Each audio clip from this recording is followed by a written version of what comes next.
This is the Masterbuilt Gravity Series 1050 digital charcoal grill and smoker, and I've been cooking on it for 8 months. I bought it because I wanted charcoal flavor with push-button control without babysitting vents all day. I've run ribs, pork butts, brisket, wings, salmon, pizzas, and a lot of steaks through it, from slow smokes to high-heat sears. I'll keep this video straight to the point and share what actually matters after months of real use.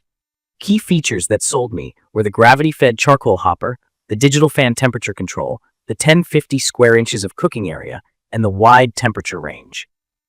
The hopper is a vertical tube you load with lump or briquettes, and gravity feeds the fire down into a burn chamber. The fan meters oxygen to hold your set temp. You get big cast iron grates on the main level and foldaway racks above, plus Wi-Fi Bluetooth control through the Masterbuilt app. On paper, it heats to about 225 degrees Fahrenheit in under 10 minutes and can hit 700 degrees Fahrenheit in around 15. It's a big unit at about 61 inches wide and a bit over 200 pounds, with a fixed side shelf and a folding front shelf. From my experience, the heating claims are legit.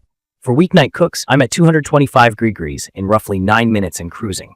For searing, it blasts past 600 degrees Fahrenheit fast. I love that I can smoke a pork butt at 250 degrees Fahrenheit overnight and then crank it up for steaks the next day.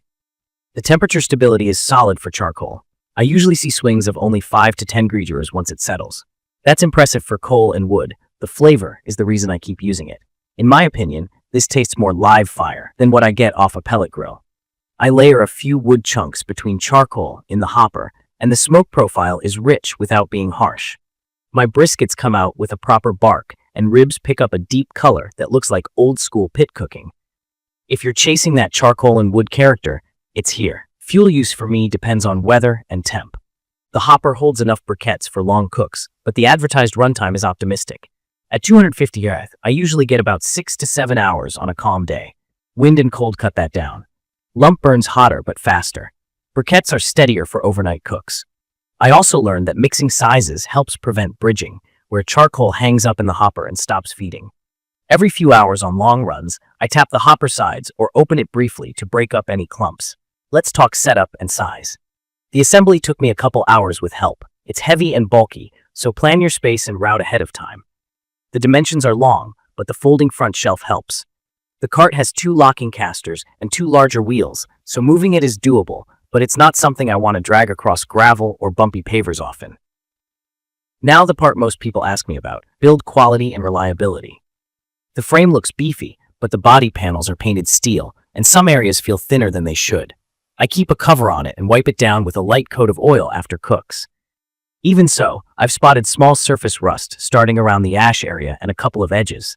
I touched up with high-temp paint, and it's holding for now. The plastic around the control panel gets warm. Mine hasn't warped, but I can see how heat and sun could do a number on it over time. I did hit the safety switch issue that others mention. Around month 5, my hopper switch started acting up, telling the controller the door was open when it wasn't. That kills the fan and the cook. Support sent a replacement under warranty, and I also picked up a spare just in case. Since swapping it, I haven't had another switch fail, but this is a known weak point. I recommend keeping contacts clean and protected from grease. If you cook a lot at high heat, these parts take more abuse. The app is a mixed bag. When my Wi-Fi signal is strong, remote monitoring and temp adjustments are great, especially for long smokes when I'm inside. I like the probe readouts on my phone. The Bluetooth range is short, and Wi-Fi can be finicky if your router is far away. In my opinion, the app is a convenience, not a guarantee. I set the grill temp at the panel, then use the app as a bonus when it stays connected. Grease management is where you have to stay vigilant. The manifold under the grates collects drippings, and if you build up grease, then run the grill hot, it can flare. I had one real scare searing after a fatty burger session I didn't clean well. Flames kicked up, and I shut the power, closed doors, and let it smother. Lesson learned. Since then, I scrape the manifold and cook box more often, keep the grease tray empty, and I don't jump straight to 600 degrees Fahrenheit if I know the inside isn't clean. If I smoked ribs earlier, I'll run it at 350 to 400 degrees Fahrenheit for a few minutes to burn off residue before I sear steaks. That routine has kept things under control. Day to day, startup is simple. I load the hopper with briquettes, tuck a little fire starter in the ash pan area, light it, and set the temp. The fan takes it from there. With the reversible smoke and sear grates, I use the narrower side for low and slow to let more smoke through and flip to the wider side for those defined grill marks. I like having the front shelf for trays and the side shelf for sauces and tools. The built-in hooks are handy. The storage slot for the power cord and probes on the side is one of those small touches I end up using all the time. It's perfect for backyard cooks who want charcoal flavor without constantly fiddling with vents. It's also great if you feed a crowd often. I've filled the main grate with wings while the upper racks held veggies and garlic bread. For holidays, I've done 2 pork butts plus sides all at once. The capacity and speed let me decide to cook on a whim, which wasn't true with my old offset. The trade-offs are real. If you want true hands-off simplicity, this isn't that. You still need to clean ash every cook, keep grease under control, and stay on top of minor maintenance. If a small electronic hiccup ruins your weekend, you might get frustrated. From my experience, treating this like a high-performance charcoal rig that needs care keeps expectations in the right place.